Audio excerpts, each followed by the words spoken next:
एक फ्रेंड जरूरी होता है। क्लासरूम फ्रेंड, कोई क्लासरूम फ्रेंड, कोई एग्जाम हॉल वाला कॉपिंग फ्रेंड, हर एक फ्रेंड जरूरी होता है।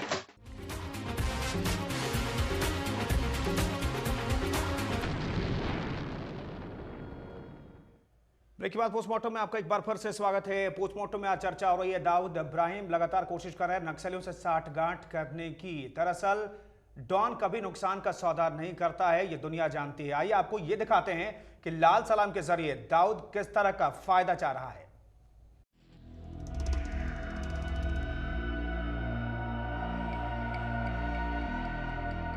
आइए आपको बताते हैं कि भारत के खनन व्यापार में दाऊद को इंटरेस्ट क्यों आ रहा है।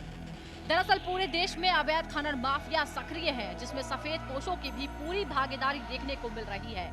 और यही वजह है कि दाऊद नक्सलियों के साथ गठजोड़ करके खनिज संपदा को लूटना चाहता है। आइए आपको दिखाते हैं कि माफिया किस तरह से खनिज संपदा को लूट रहे हैं। कर्नाटक के पूर्व लोकायुक्त संतोष हेगड़े की रिपोर्ट के मुताबिक साल 2006 से 2010 के बीच राज्य से करीब 3 करोड़ टन अवैध लौह अयस्क का खनन किया गया। इससे देश को करीब 16,200 करोड़ रुपए का नुकसान हुआ। वहीं गोवा में 12,000 करोड़ रुपए का नुकसान देखा गया। अब बात की जाए ओडिशा की, तो अवैध खनन से सरकारी खजाने को यहां 3 लाख करोड़ रुपए का नुकसान हो चुका है। सीएजी की रिपोर्ट के मुताबिक अवैध खनन के कारण पिछले 5 सालों में मध्य प्रदेश में करीब 1500 करोड़ रुपए का नुकसान हुआ है, वहीं छत्तीसगढ़ में 700 करोड़ रुपए का नुकसान देखा गया। झारखंड में अवैध खनन से सरकार को सालाना 600 करोड़ का नुकसान होता है। खनन मंत्रालय की एक रिपोर्ट में इस बात को भी स्वीकार किया गया है कि देश में अवैध खनन का कारोबार फल फूल रहा है। इस रिपोर्ट के मुताबिक साल 2006 से 2010 तक देश भर में अवैध खनन के 1,61,140 मामले सामने आए। इनमें सर्वाधिक 39,670 मामले अकेले आंध्र प्रदेश के थे। मध्य प्रदेश में 17,397, कर्नाटक में 12,191, राजस्थान में 11,513, छत्तीसगढ़ में 7,402, झारखंड में 953 और पश्चिम बंगाल में 901 मामले सामने आए। देश में धड़ल्ले से चल रहे खनन कारोबार को देखकर ही शायद डॉन को एक बार फिर भारत की याद सताने लगी है। ब्यूरो रिपोर्ट, साधना न्यूज।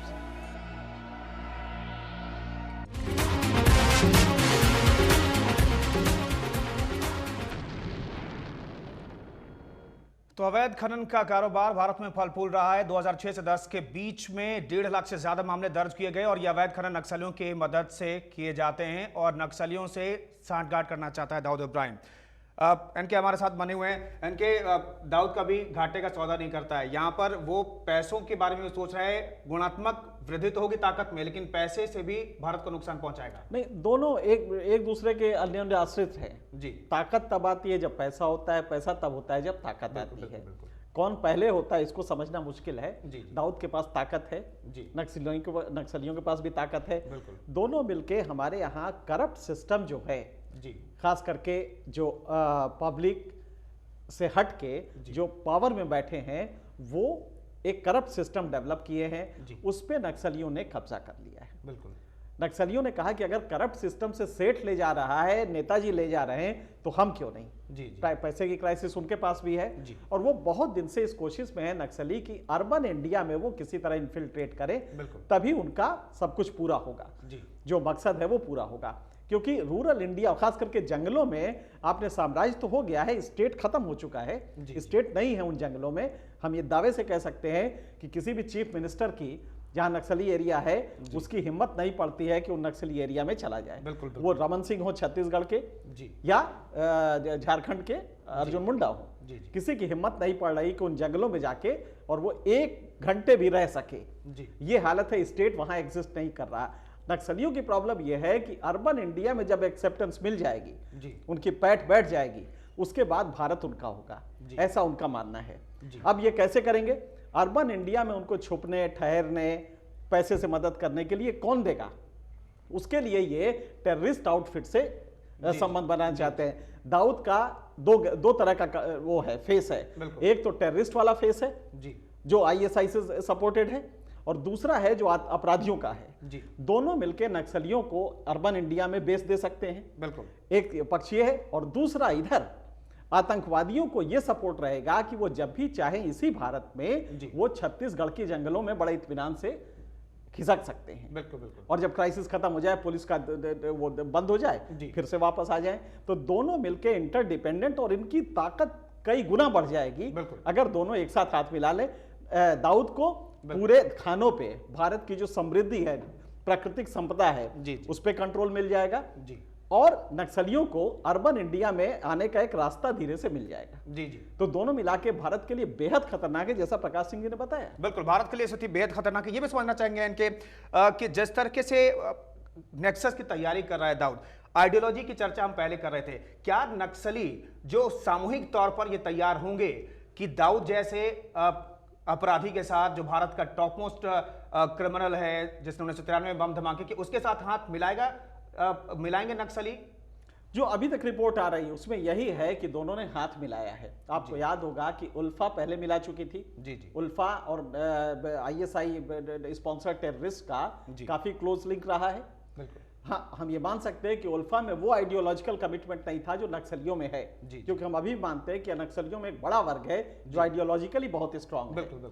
लेकिन आइडियोलॉजी के साथ वो तो ये भी कह सकते हैं ना कि हमें अपने पर्पस को अंजाम देने के लिए किसी से हाथ मिलाने में कोई दिक्कत नहीं। जी। जब हमने कानून का रास्ता ही छोड़ दिया है तो नैतिकता की कोई बात नहीं है। जी। लेकिन इस प्रोसेस में जो नक्सलियों को घबराना चाहिए वो ये है कि एक बड़ा वर्ग है जो नक्सलियों का सिंपैथाइजर है। बिल्कुल, वो उनका साथ छोड़ देगा। जी। एक बड़ा वर्ग है इंटेलेक्चुअल का, विनायक सेन जब सपोर्ट करते हैं, जेल में बंद होते हैं, तो वो विनायक सेन जब जेल में बंद होते हैं तो सरकार को गलत कहता है। जी। अखबार में आर्टिकल्स लिखे जाते हैं, मैंने भी लिखा है। जी। लेकिन जब नक्सली एंटी इंडिया इस तरह के रिलीजियस आधार पे जो आतंकवादी आउटफिट है उनसे हाथ मिलाएगा, उसी दिन से उसकी सिंपैथी इंडिया के इंटेलेक्चुअल्स के बीच में खत्म हो जाएगी। और तब मुझे लगता है कि फिर नक्सलियों को बचाना मुश्किल होगा। अगर सरकार थोड़ी ताकत से आए तो ना तो ह्यूमन राइट्स वाले उनके साथ आएंगे, ना जो इंटेलेक्चुअल है जो सेकुलर अपने को बताते हैं या जो ये कहते हैं कि नहीं साहब हम गरीबों के लिए काम कर रहे हैं, वो भी उनके साथ रहेंगे। मुझे नहीं लगता कि विनायक सेन भी उनके साथ रहेंगे। जी। तो ये खतरा है कि नक्सली इसमें आगे तो बढ़ रहे हैं, लेकिन खतरा है कि इंडिया में वो इंटेलेक्चुअल सपोर्ट जो है वो लूज कर जाएंगे। बिल्कुल, आइडियोलॉजी के आधार पर जो इंटेलेक्चुअल सपोर्ट नक्सलियों को मिलता है वो खत्म हो जाएगा अगर ये गठजोड़ वाकई में निकल करके सामने आता है, तो नक्सलियों की ताकत कम से कम घट जाएगी, ये एनके कह रहे हैं। एनके 211 जिलों में नक्सलियों की पैठ है, मान लेते हैं, चलिए इस स्थिति में जो रिपोर्ट आ रही, खुफिया रिपोर्ट आ रही, उसके आधार पर मान लेते हैं गठजोड़ हुआ है। ऐसी स्थिति में क्या कुछ करने की जरूरत है ताकि नक्सलियों की ताकत भी कम की जा सके कुछ हद तक और ये गठजोड़ कम से कम ना हो सके? देखिए, हमारी प्रॉब्लम यह है कि हमारे इंस्टीट्यूशंस बहुत सॉफ्ट हैं जी, पॉलिटिकल कंसिडरेशन की वजह से और कई वजह से। आप देखें तो हमारे स्टेट उस तरह से फंक्शन नहीं करते जिस तरह से आतंकवादियों से लड़ने के लिए, अपराधियों से लड़ने के लिए, नक्सलाइट से लड़ने के लिए चाहिए। बिल्कुल, बहुत सॉफ्ट पैडलिंग करते हैं। वरना आप देखिए, अगर सेना को डिप्लॉय करने की बात आई तो तमाम ह्यूमन राइट्स की चीजें आ गई कि नहीं साहब आप सेना नहीं अप्लाई कर सकते, सेना दुश्मन के लिए है, नक्सली हमारे दुश्मन नहीं है। अरे भाई, समाज का आप पूरे जो हमारे कॉन्स्टिट्यूशन को छोड़ के आप आए हैं तो हमारे तो दुश्मन हुए। हम आपको रास्ते पे लाने के लिए ही गोली चला रहे हैं जी, कि आप में से कुछ को अगर हम गोली चला के डरवा लेते हैं तो बाकी लोग रास्ते पे आ जाएं और डेमोक्रेटिक प्रोसेस में आ जाए जी। तो लिहाजा इसमें जरूरी ये है कि फर्म होके इस समय इस लिंक को तोड़े जी, और काफी हद तक टूट सकता है। दाऊद अब बहुत कमजोर हो गया है, ऐसा नहीं कि दाऊद बहुत मजबूत है। बिल्कुल बिल्कुल। पाकिस्तान में बैठ के वो कितना कुछ कर सकता है, मुझे डाउट है कि इतना मजबूत रह पाएगा। बिल्कुल। लेकिन अगर ये लिंक एस्टेब्लिश हो गया नक्सलाइट और दाऊद का, तब इन दोनों की ताकत में फिनोमिनल वृद्धि होगी और तब गवर्नमेंट ऑफ इंडिया की ताकत के बाहर हो जाएगा इनको कंट्रोल करना है। इसलिए जल्दी से जल्दी ये एक्ट करें और किसी तरह से नक्सलियों को शहर में ना आने दे और दाऊद का इनका लिंक नहीं एस्टेब्लिश होने दे, सबसे जरूरी। बिल्कुल, चंद शब्दों में आपसे ये भी समझना चाहेंगे, दाऊद को बाजार चाहिए क्योंकि मुंबई और महाराष्ट्र से जड़ें खत्म हो गई, जैसा कि आपने भी कहा। नक्सलियों को चाहिए हथियार, जैसा कि नक्सली लगातार कमजोर हो रहे हैं, उनके नेता मारे जा रहे हैं। ऐसी स्थिति में क्या कुछ आप देखते हैं तस्वीर को? देखिए, बहुत सीधी सी बात है कि इंडिया को अपना कैरेक्टर, सॉफ्ट स्टेट का कैरेक्टर बदलना होगा।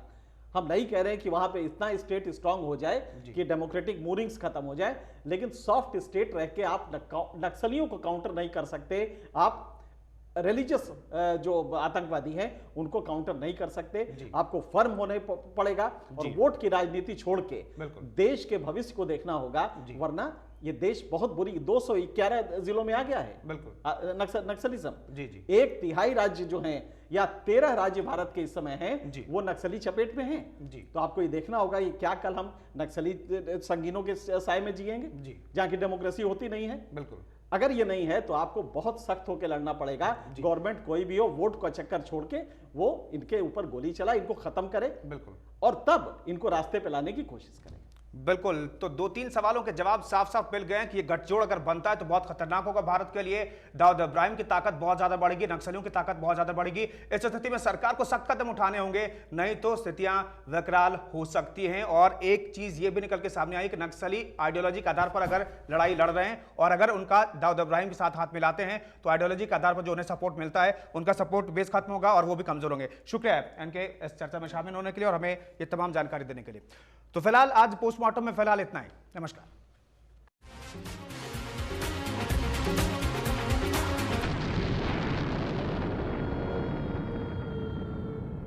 हर एक फ्रेंड जरूरी होता है।